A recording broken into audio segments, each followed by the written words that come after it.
গণমাধ্যমের একটা সুচারু ক্যামোফ্লেজড চেহারা কিন্তু দেখতে পাই এবং যারা হাসিনার পলায়ন লেখে না, তারা লেখে ক্ষমতা ছেড়ে চলে গেলেন, উনি যে পালিয়ে গেলেন এই কথাটি লেখেন না, এবং এটি যে একটি গণ অভ্যুত্থান হয়েছে কিংবা বিপ্লব হয়েছে সেটি লেখেন না, এবং তারা পট পরিবর্তন লেখেন। কেননা তাতে করে শব্দর ভিতর দিয়ে, মাহফুজ ঠিকই বলেছেন, শব্দ চয়ন দিয়ে আপনি পরিষ্কার বুঝে যাবেন কার কি অবস্থান।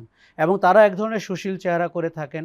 তারা বাংলাদেশের সম্ভাব্য বড় রাজনৈতিক শক্তিকে বিভিন্ন সময়ে বিষোদ্গার করেছেন, অপপ্রচার করেছেন, এবং আমরা এই রোলটি দেখেছি। এরা কেউ কেউ হাসিনাপন্থী, এরা কেউ কেউ ফ্যাসিজমপন্থী, এরা কেউ কেউ তাদের প্রতিষ্ঠানে এক একজন ফ্যাসিস্ট।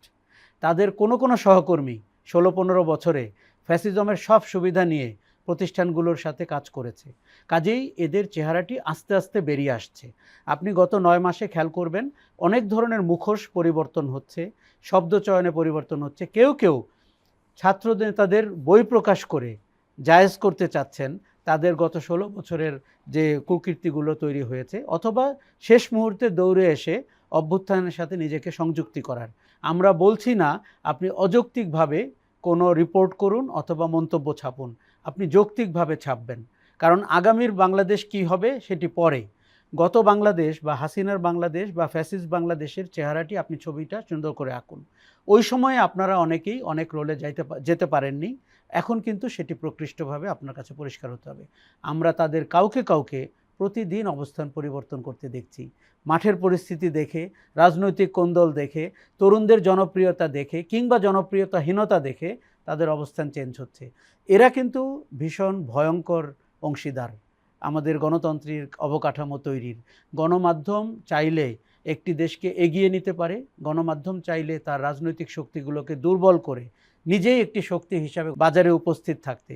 আমাদের এখানে কোনো কোনো গণমাধ্যম প্রতিষ্ঠানের ওই মতলবটি জন্ম থেকে আছে, ওই ব্যক্তিদের ওই অভিলাষটি জন্ম থেকে আছে। তারা রাজনৈতিক সংগঠনে সফল হননি, তারা ব্যর্থ বিপ্লবী, এখন তারা একটা ছায়া সরকার হিসাবে থেকে যেতে চাচ্ছেন। কিন্তু আমরা রাজনৈতিক সরকারের পক্ষের মানুষ। রাজনৈতিক সরকার যদি সবচেয়ে খারাপও হয়, তাদেরই দেশ শাসনের অধিকার রয়েছে। গণমাধ্যম কুমতলবে চলতে পারবে না। গণমাধ্যম কালোকে কালো, সাদাকে সাদা বলতে হবে, প্রশ্ন করতে হবে। কোনো ধরনের, আপনি দেখেছেন তারা কেউ কেউ অন্তর্বর্তী সরকার প্রধানের ইন্টারভিউ নেওয়ার সময় তাদের চেহারাটি পরিষ্কার করেছেন, যে প্রশ্নটি না করে তিনি মন্তব্য জুড়ে দিচ্ছেন। তার মন্তব্য শোনার জন্য বাংলাদেশ অপেক্ষা করছে না। প্রফেসর ইউনূসের মন্তব্য আমার কাছে জরুরি, বিশেষ করে উনি যখন ভারতের ব্যাপারে কথা বলেন। আমি তাকে দারুণ পছন্দ করি, কারণ বাংলাদেশের রাজনৈতিক শক্তিগুলোর এখান থেকে শেখার রয়েছে। কোনো কোনো গণমাধ্যম তার ভারতের অবস্থানকে কিছুটা কিন্তু হালকা করে বাজারে পরিবেশন করেন, কেননা তারা নিজেরাও ভারতীয় কোয়ার্টারের সাথে যোগাযোগ রেখে বেঁচে থাকার চেষ্টা করছেন। বা নতুন বাংলাদেশ কিন্তু, বা পরিবর্তিত বাংলাদেশ, বাংলাদেশপন্থী সমাজ, বাংলাদেশপন্থী রাজনীতি, বাংলাদেশপন্থী গণমাধ্যম, এগুলো দেখতে চায়। এইখানে অত্যন্ত মোটা দাগে আপনাকে উপস্থিতি হাজির করার সুযোগ দেওয়া হয়েছে।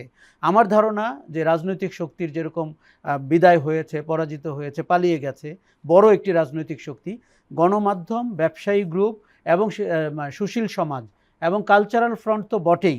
আমাদের প্রত্যেককেই এরকম একটি পরীক্ষার ভেতর দিয়ে নতুন বাংলাদেশের নাগরিক হিসাবে নিজেদেরকে উজ্জ্বল প্রমাণ করতে হবে।